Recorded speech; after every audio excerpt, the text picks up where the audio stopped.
எல்லாருக்கும் வணக்கம் கண்ணுங்களா. இன்றைக்கி நம்ம என்ன பார்க்க போகிறோம்னு பார்த்தீங்கன்னா, பள்ளிப்பாளையம் சிக்கன் எப்படி செய்யலான்னு பார்க்கலாமா.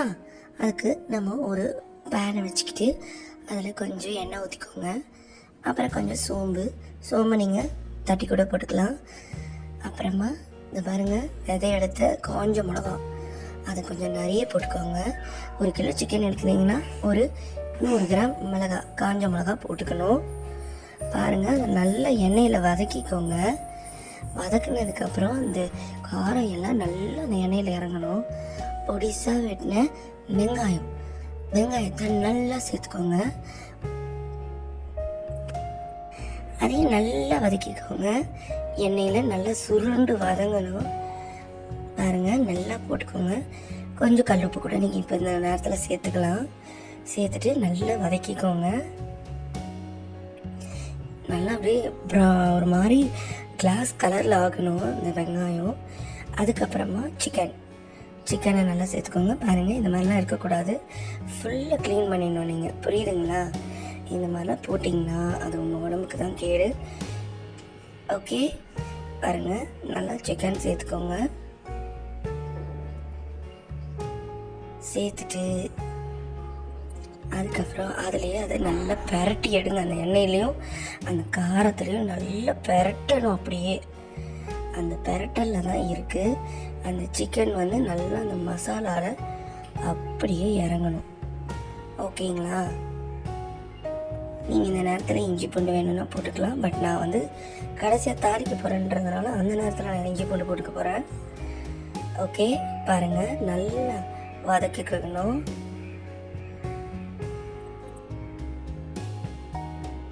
கொஞ்சம் மஞ்சள் தூள் கொஞ்சமாகவே சேர்த்துக்கோங்க. மஞ்சள் தூள் அப்போ தான் அந்த கவுச்சி ஸ்மெல் வராது.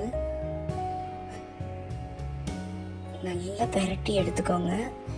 நான் கொஞ்சமாக காரத்துக்கும் கலருக்கும் சேர்த்த மாதிரி காஷ்மீரி சில்லி பவுடர் கொஞ்சம் ஆட் பண்ணிக்கிறேன். ஒரு 1/4 ஸ்பூன் ஃபார் கலர். ஏன்னா கலர் பவுடர்லாம் போடக்கூடாது, அது உடம்புக்கு கெடுதல். போட்டுட்டு நல்லா பாருங்கள், உப்பும் சேர்த்துக்கிறேன். கல்லுப்பு நீங்கள் தூள் உப்பு சேர்த்துக்கலாம், கல்லுப்பு சேர்த்துக்கலாம். கொஞ்சமாகவே போட்டுக்கோங்க, அப்புறமா அட்ஜஸ்ட் பண்ணிக்கலாம்.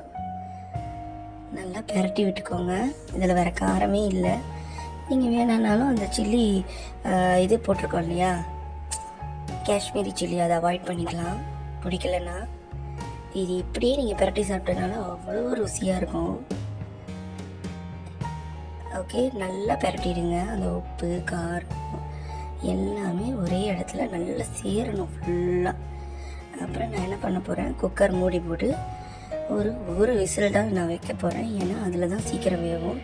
அதுக்குள்ளே ஒரு கடாய் வச்சு இஞ்சி பூண்டை நல்லா பாருங்கள் நல்லா வதக்கிட போகிறேன். எனக்கு அதில் போட்டால் ஸ்மெல் இருக்க மாதிரியே இருக்குது, அதனால தான் நான் இந்த மாதிரி பண்ணிக்கிறேன். நீங்கள் அதில் கூட போட்டுக்கலாம். போட்டுட்டு வேக வச்ச இந்த தண்ணியெல்லாம் நான் ஊற்றலைங்க. சிக்கன்லேயே வரும். சிக்கன் செய்கிறவங்களுக்கு இதெல்லாம் தெரியும். சிக்கன்லேயே இவ்வளோ தண்ணி வரும். நான் தண்ணியெல்லாம் எதுவுமே ஆட் பண்ண வேணாம். இப்போ என்னென்னா, எனக்கு ட்ரை ரோஸ்ட்டாக வேணும். இந்த மாதிரி தண்ணியாக சொதன்னு வேண்டாம். அதனால் நான் சிம்மில் வச்சுட்டு என் வேலைங்களெல்லாம் பார்த்துட்டு வர போகிறேன். பாருங்கள், சிம்மில் வச்சுட்டு ஒரு 20 நிமிஷம் நல்லா இருக்கணுங்க. அப்படியே ஸ்லோ குக்கிங்கில் இருந்துன்னா பாருங்கள், எல்லாம் பிரண்டி அழகாக இந்த மாதிரி வந்துடும். இன்னும் கூட நீங்கள் கொஞ்ச நேரம் வச்சுருந்தீங்கன்னா எல்லாமே சேர்ந்து ஒன்று போல் வந்துடும். பாருங்கள், எவ்வளோ டேஸ்ட்டாக இருக்குது. பாய்.